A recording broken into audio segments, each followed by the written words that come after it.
I want to introduce you guys to the most secured man in Nigeria today. Meet Pastor Dachomo of Plateau State. This is the most secured man in Nigeria today. Some people might be wondering, why, Sirdam, why are you saying that? How is he the most secured man? Is he not the man that has been on TV crying about the unalivings of his people, talking about how even when if they should kidnap him, he don't want them to pay ransom, that his blood will speak for him? That's exactly what I mean by saying he's the most secured man in Nigeria today. He has come to terms that with the fact that life itself is meaningless. He has reached the Rubicon of his crusade to understand that my life is not worth anything. So I can speak out and I can say that uncommon truth that many men, so-called men of God today, will not speak because of political correctness.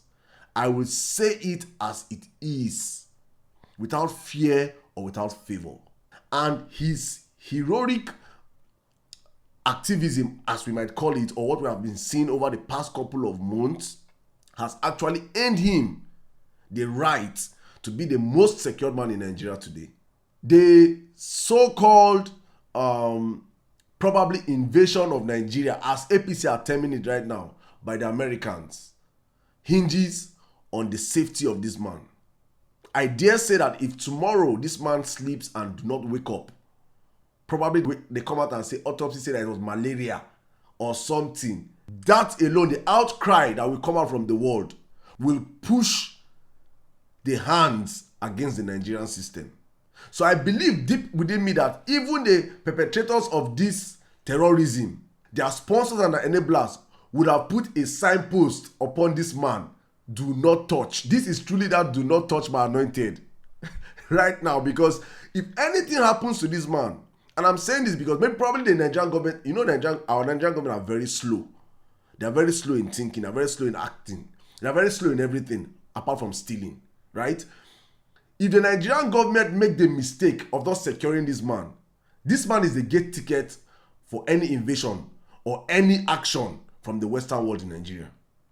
If anything happens to that man, Nigeria will see the activities of Western powers in the country, whether we like it or not. And that is how he has earned his safety. That's how he has earned his security. And this for me is a wake-up call, especially for our so-called opposition and politicians that are hiding under the banner of patriotism, hiding under the banner of this government is very vindictive, hiding under the banner of this government attacking us, to understand that how you win your safety and security, especially to a vindictive government like this, is when you speak up.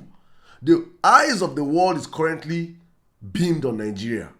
The eyes of the world is currently shining on Nigeria. And if you can take this opportunity and speak up and become, you just automatically become a child of the world. And if anything happens to you, which we know this government are scared of international, if there's anything that we have seen right now, Tinubu is not scared of anything than international eyes on him and his government.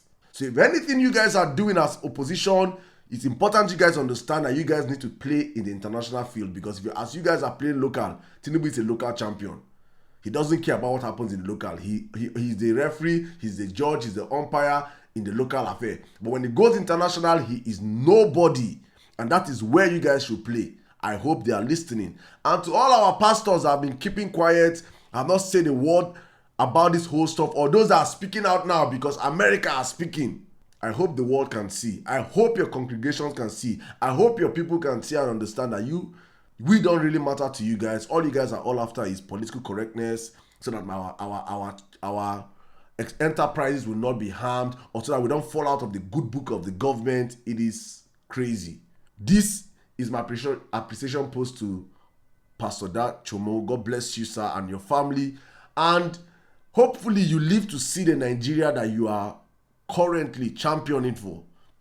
You are a beacon of hope to millions. If you don't know it today, that millions understand. Those that really wonder what is in Christianity, because Honestly, for so long, I see a rise in atheism. I see a rise of young people running away from Christianity, and I wonder. And I'm like, well, you cannot question them when you look at the fathers of the faith in Nigeria today and what they stand for, what they represent. There is nothing that these guys do or say that will inspire the next generation to want to be Christians. But when you see someone like this saying, "I'm willing and ready to die for Christ," it sparks something in you, wondering if a man like this is saying he wants to live and die for Christ. That means there's something in this Christ that I have not seen or have not experienced, and I will want to experience it. That in all his humility, in all the sufferings, in all the pains, in all the anguish, in all the acts of terror that this man have seen, in all the dead bodies this man have buried,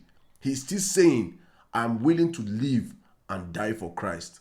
This is an exemplary figure for Christians, and not the private jets, the big mansions, the mighty churches, the auditorium-like churches, the convoys, and all those stunt-like miracles that we see. No, this is real Christianity. This is your flowers, Pastor Dachomo. Thank you, and may God continue to expand you and your ministry.